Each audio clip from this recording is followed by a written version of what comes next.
When God is speaking to you, there is no mistaking his voice, especially when it's coming out of your toddler. That was my most striking clunk on the head moment.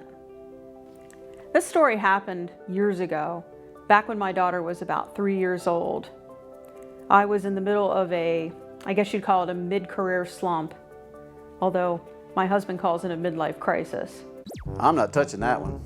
I had no joy for my job. I worked for a micromanager. I went on several interviews, but my phone just wasn't ringing. So one morning I was driving to work and I started to cry. And it was not a pretty cry. I was just blubbering all over the place. And I gripped that wheel so tight and I said, God, please, I am at my end. Will you please send me some kind of sign that I'm going to work at the new place? Please? Just then, my daughter was making some sort of babbly from the back of the van. She kept saying, Mom, Mom. And I was still holding the wheel. And finally I said, what?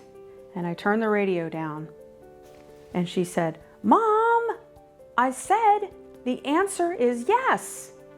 I almost smashed into the cattle chutes. I said, what did you say? She said, I said the answer is yes.